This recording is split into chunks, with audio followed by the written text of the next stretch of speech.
The first product we make is not actually wine, it's grape juice, but it's unripe grape juice. So this is picked in July, and it's a product used in the kitchen. So it's used to acidify, either to deglaze a pan to make a sauce, and anywhere where you use lemon or vinegar, you can use verjus. The beauty with verjus, however, is that it has the same acids as wine, so you can drink wine at the same time. Vinegar, for example, is a wine spoilage.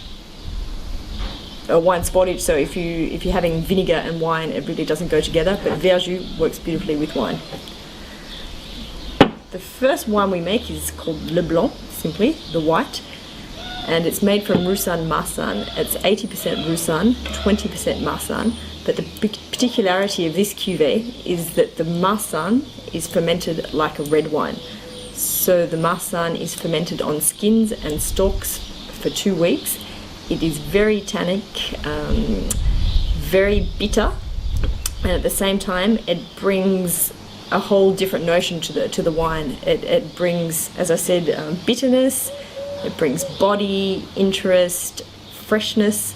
This cuvée Le Blanc uses only 20% of the wine we make, which is fermented on skins, which brings another dimension to the cuvée.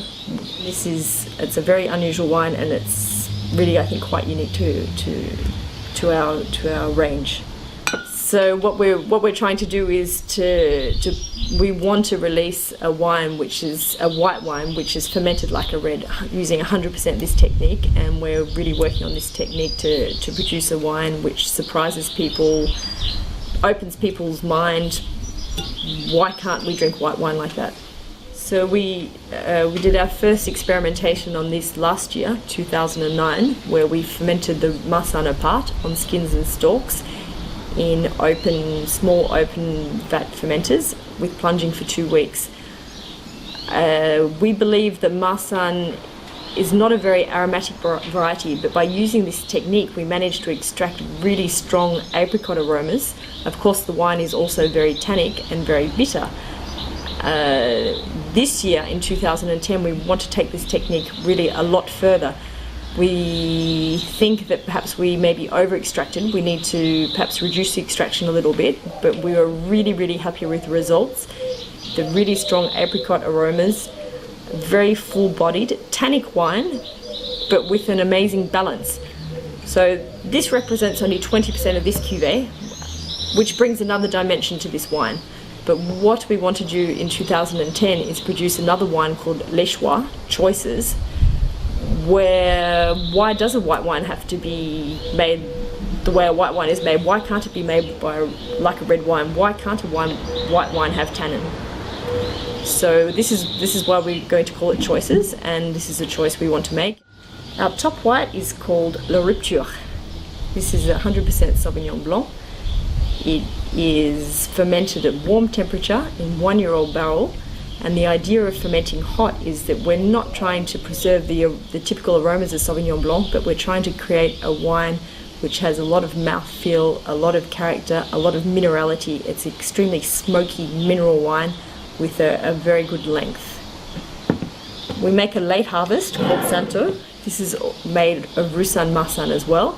So this is the grapes are left to dry on the vine and then picked, then whole bunch pressed and left in barrel to ferment. So this fermented in barrel for 18 months. It's all natural yeast. Even when it was very cold in winter, it kept fermenting. It was picked with potential alcohol of 21, but it has an alcohol of 14.5 and 58 grams of residual sugar. We make a rosé at the property, and it's called 48H. The reason we call it 48H is because it's made by the technique of bleeding, where you bleed juice from a tank of red wine, and we do this 48 hours after the grapes have gone to tank. So this is why our rosé is very, very dark. A lot of people said that they see it more as a light red than a rosé, which is why we now call it 48H instead of rosé.